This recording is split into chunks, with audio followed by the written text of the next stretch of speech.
Selamat pagi saudara dimanapun Anda berada, senang sekali Klik Indonesia Pagi kembali hadir menjumpai Anda selama 1 jam ke depan. Kali ini Rabu 6 Desember 2023 bersama saya Andin Wijaya. Ya, dan saya Anggi DJ, saudara, sejumlah informasi akan segera hadir untuk menemani pagi Anda. Kita simak 2 cuplikan Klik Indonesia Pagi selengkapnya. Korban tewas akibat letusan Gunung Merapi di Kabupaten Agam, Sumatera Barat bertambah menjadi 22 orang. Pencarian korban terus dilanjutkan sementara para korban yang telah dievakuasi dilakukan identifikasi.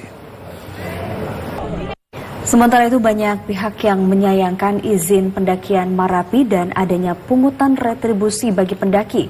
Sementara Gunung Merapi masih berstatus waspada. Menyikapi hal tersebut, PLH Kepala BKSDA Provinsi Sumatera Barat menegaskan pihaknya memberikan izin dengan berbagai syarat dan ketentuan yang harus dipatuhi pendaki. Dan saudara, berikut kutipan wawancaranya. Ya, saudara, sementara itu berdasarkan catatan data sejak tanggal 3 hingga 5 Desember, aktivitas Gunung Merapi hingga saat ini tercatat mengalami erupsi sebanyak 51 kali. Saudara, awan panas guguran pada Minggu sore di Gunung Merapi tidak mengganggu aktivitas warga yang tinggal di Kalurahan Glaga Harjo, Cangkringan, Sleman, Daerah Istimewa Yogyakarta. Kegiatan ekonomi baik wisata maupun pedagang di kawasan Bukit Klangon tetap buka seperti biasa untuk umum.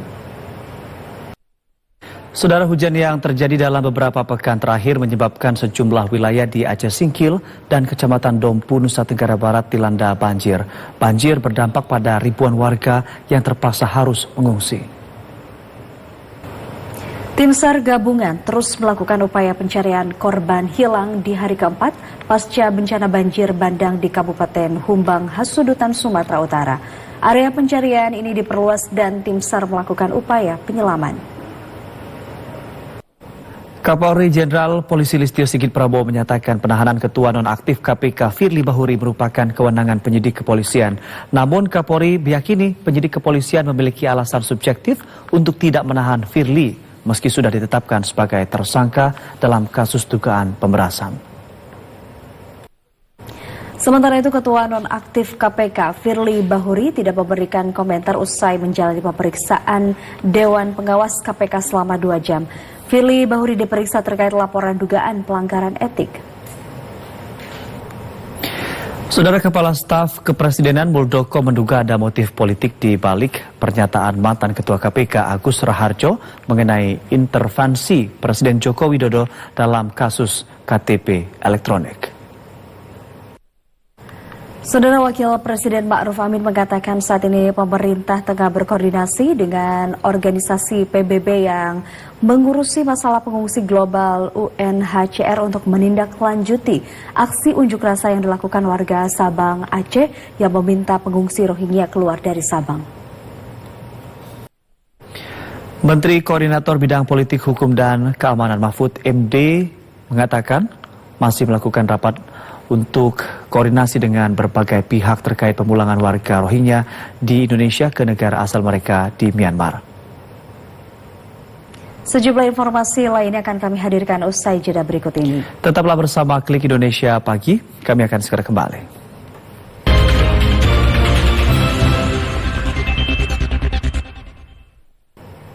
Terima kasih Anda masih bersama kami dan kini kita beralih ke informasi menuju pemilu 2024. Saudara, Wakil Presiden Ma'ruf Amin merespon isu debat Cawapres yang ditiadakan oleh Komisi Pemilihan Umum. Wapres Ma'ruf Amin menilai penghapusan debat Cawapres adalah mustahil. Saudara, tim pemenangan nasional Anies Muhaimin menyatakan timnya sudah tidak memperdebatkan format debat Capres-Cawapres pada 12 Desember mendatang. Menurut Timnas Amin, tim kampanye seluruh paslon sudah siap menjalani debat dengan konsep apapun, termasuk Anies Muhaimin. Sebanyak 250 pondok pesantren dan para kiai di wilayah Cirebon, Jawa Barat menggelar deklarasi dukungan terhadap paslon nomor urut 2 Prabowo Subianto dan Gibran Raka Buming Raka. Calon Wakil Presiden Mahfud MD akan melanjutkan kebijakan program pemerintah yang lama terkait pesantren. Hal ini disampaikan saat menghadiri silaturahmi dengan pimpinan pondok pesantren, madrasah, dan Dewan Kemakmuran Masjid atau DKM se-Jabodetabek di iNews Tower, Jakarta.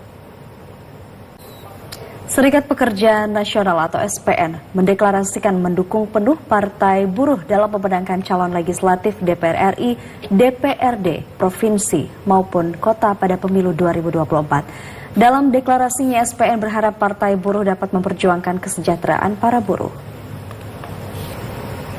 Presiden Joko Widodo mengunjungi kompleks pergudangan Danga di Kabupaten Nagekeo, Provinsi Nusa Tenggara Timur pada 5 Desember 2023. Presiden Jokowi menyapa masyarakat serta Presiden Jokowi menyapa masyarakat serta membagikan bantuan pangan cadangan beras pemerintah atau CBP kepada sejumlah keluarga penerima manfaat.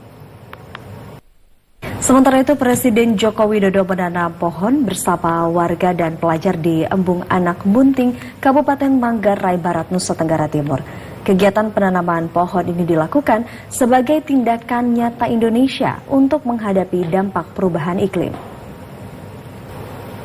Ya, saudara, selain itu Presiden Joko Widodo melanjutkan kunjungan kerjanya ke Kota Kupang, Nusa Tenggara Timur pada 5 Desember 2023. Presiden menyapa sejumlah warga di kawasan Pantai Kelapa Lima dan foto bersama. Sejumlah informasi lainnya masih akan hadir sesaat lagi. Tetaplah bersama kami di Klik Indonesia Pagi.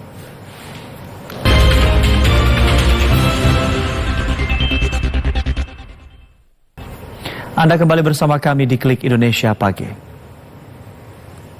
Kita lanjutkan ke informasi berikutnya. Saudara, Badan Riset dan Inovasi Nasional menilai hubungan keuangan pemerintah pusat daerah perlu ditingkatkan. Hal ini untuk menjaga perekonomian daerah. Pemberantasan kasus demam berdarah denggi atau DBD di Kota Semarang dilakukan dengan cara mengembangbiakan nyamuk berwolbachia. Dan masyarakat yang dilibatkan untuk mengembangkan nyamuk wolbachia mengaku tidak keberatan demi terbebasnya lingkungan mereka dari demam berdarah denggi. Informasi lainnya, Saudara, fraksi PKS DPR RI terus berupaya mengukuhkan nasionalisme kebangsaan Indonesia dan nilai Pancasila. Salah satunya yaitu melalui penyelenggaraan Lomba Baca Kitab Kuning hingga edisi ke-7. Dan berikut kami sampaikan perakiraan cuaca dari Badan Meteorologi, Klimatologi, dan Geofisika. Perakiraan cuaca ini berlaku di sejumlah kota besar di Indonesia mulai pukul 7 waktu Indonesia Barat. Informasi cuaca tadi sekaligus menutup perjumpaan kita di Klik Indonesia Pagi kali ini. Akhirnya, saya Andin Wijaya. Ya, dan saya Anggi DJ beserta kerabat kerja yang bertugas pamit undur diri. Selamat pagi dan sampai jumpa.